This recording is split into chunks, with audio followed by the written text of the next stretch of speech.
രാവിലത്തെ ഒരു പരിപാടിയായിരുന്നു, കൊല വെട്ടി. അപ്പോഴത്തേനും ദാ അതിൻ്റെ ഒരു കഷ്ണം ഞാൻ വെട്ടിയെടുത്തു. ഇനിയുണ്ട് ഒരു വലിയ കഷ്ണം വെട്ടിയെടുത്തു. ഇനി ഇതൊക്കെ ഒന്ന് അടത്തി മാറ്റാം. എന്തിനാന്നറിയാവോ? നമ്മളൊരു സ്പെഷ്യൽ സാധനം ഉണ്ടാക്കാൻ പോവാ.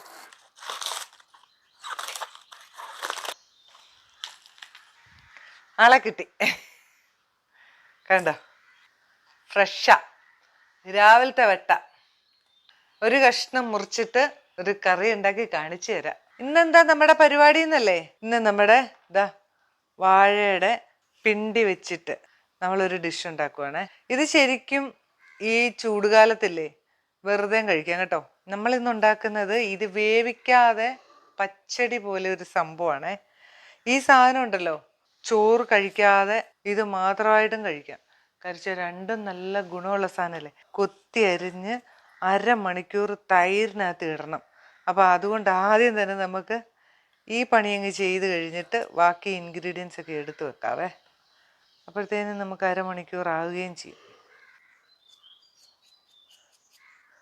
ഇത് കണ്ടോ, 2 കപ്പ് തൈര് എടുത്തിട്ടുണ്ട് കേട്ടോ. ഈ തൈര് നന്നായിട്ട് മിക്സ് ചെയ്ത് ഇവിടെ വെച്ചേക്കുവാണേ. കണ്ടോ, ഞാൻ പറഞ്ഞില്ലേ നമ്മുടെ പച്ചടിയാണ്. പച്ചടി എന്നാണ്, കിച്ചടി എന്നാണോ? ഈ ഡിഷും നമ്മുടെ ലീലേച്ചിയുടെ ആണ് കേട്ടോ. ലീലാമ്മ പറഞ്ഞു തന്ന ഡിഷാണ്. കുറേ ദിവസമായി എന്നോട് ഇങ്ങനെ പറഞ്ഞു നമുക്കിതൊന്നും ഉണ്ടാക്കണമെന്ന്. ഇന്നാണ് നമ്മുടെ കൊല വെട്ടിയതും വാഴപ്പിണ്ടി കിട്ടിയതും ഒക്കെ. അപ്പൊ അതാ നോക്കിയേ, 2 കപ്പ് തൈരെടുത്തു. അതിലേക്ക് നമ്മള് ഇതിട്ട് വെക്കുക. അരിഞ്ഞു വെച്ചിരിക്കുന്ന ഉണ്ണിക്കാമ്പ്, നാട്ടിലൊക്കെ വാഴപ്പിണ്ടി എന്ന് പറയും, ഇവിടെയൊക്കെ ഉണ്ണിക്കാമ്പെന്ന് പറയും. ഇതാ എന്തായാലും കാര്യം മനസ്സിലായില്ലേ? ഈ അരിഞ്ഞ സാധനം നമുക്ക് തൈരിനകത്തോട്ട് ഇടാവേ. കുറച്ച് ഉപ്പും കൂടെ ചേർത്ത് മിക്സ് ചെയ്ത് അവിടെ വെക്കാം. പാകത്തിന് ഉപ്പ് ഇടണം കേട്ടോ. അധികം പുളിയില്ലാത്ത തൈര് വേണേ, അത് പ്രത്യേകം ശ്രദ്ധിക്കണം. അധികം പുളിയില്ലാത്ത തൈര്.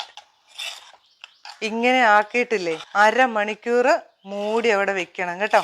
അതിനുശേഷമേ നമ്മൾ അതിനകത്ത് അരപ്പൊക്കെ ചേർക്കുള്ളൂ. ഇത് മൂടി അങ്ങനെ ഇരുന്നോട്ടെ. അപ്പൊ അരമണിക്കൂറായി കേട്ടോ. നമ്മുടെ തൈരിനകത്ത് നമ്മുടെ ഉണ്ണിക്കാമ്പ് കിടക്കുവാണ്. ഇനി നമുക്ക് അതിലേക്ക് ഒരു അരപ്പ് വേണേ. അരമുറി തേങ്ങയാണ്, ചെറിയ തേങ്ങ, അരമുറി തേങ്ങ, ഒരു കുഞ്ഞു കഷ്ണം ഇഞ്ചി, 3-4 ചെറിയുള്ളി, 2 പച്ചമുളക്. പിന്നെ ഇതൊന്നും നല്ലപോലെ അരച്ചതിന് ശേഷം ഇച്ചിരി കടുകും കൂടെ നമുക്ക് പൊട്ടിച്ചെടുക്കണം. നമ്മുടെ അരച്ചു കൊണ്ടുവന്നിട്ടുണ്ട്. ഇനി ഇതാ കുറച്ച് കടുകും കൂടെ ഇട്ടിട്ട് നമുക്ക് ഒന്നും കൂടെ ഒന്ന് കടുകൊന്ന് ഇതാ ഒരു 1/4 സ്പൂൺ കടുക് ഒന്ന് പൊട്ടിച്ചുകൊണ്ട് വരാം. ഒന്നും കൂടെ കടുക് അരഞ്ഞു പോരുതേ. ഇനി നമ്മുടെ അരച്ച അരപ്പ് ഇതിനകത്തോട്ട് ഒഴിക്കും. നമ്മുടെ തൈരും ഉണ്ണിക്കാമ്പും കൂടെ അവിടെ കിടക്കുന്ന കേട്ടോ അതിനകത്തോട്ട്. നിങ്ങളൊക്കെ ഉണ്ടാക്കിയിട്ടുള്ളതായിരിക്കും ഈ കറി കേട്ടോ. ഉണ്ടെങ്കിൽ ഇതുപോലെ ആണോന്നൊന്ന് പറയണേ. ഇല്ലാത്തവരൊക്കെ ആണെങ്കിൽ ഈ ക്ലൈമറ്റിൽ കഴിക്കാൻ നല്ല സൂപ്പറാട്ടോ, നല്ല തണുപ്പല്ലേ. ഇനി ഇത് നമുക്കൊന്ന് കടുക് താളിക്കാം. പാൻ അടുപ്പ് വെച്ച് കുറച്ച് എണ്ണ ഒഴിച്ചു കൊടുത്തു, കുറച്ച് കടുക് ഇട്ട് കൊടുത്തു. 2 ചെറിയുള്ളി അരിഞ്ഞതിട്ട് കൊടുക്കാവേ. ചെറിയുള്ളി മൂത്ത് വന്നപ്പോൾ വറ്റൽമുളക് 3 എണ്ണം മുറിച്ചത് അങ്ങോട്ട് ഇടാം. കുറച്ച് കറിവേപ്പില.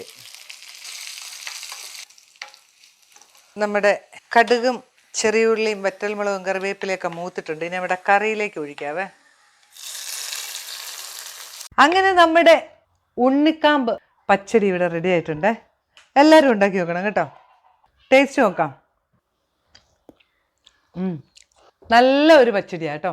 ഇതൊക്കെ പണ്ട് അമ്മമാരൊക്കെ ഉണ്ടാക്കിയിട്ടുള്ളതായിരിക്കും. അപ്പം ഇല്ല എങ്കിൽ ഒന്ന് ഉണ്ടാക്കി നോക്കണേ. ഉണ്ടാക്കിയവരാണെങ്കിൽ ഇതുപോലെ ആണോ എന്നൊന്ന് പറയണം കേട്ടോ. അപ്പോൾ പുതിയൊരു വീഡിയോ ആയിട്ടേ വരുന്നതായിരിക്കും. ബൈ.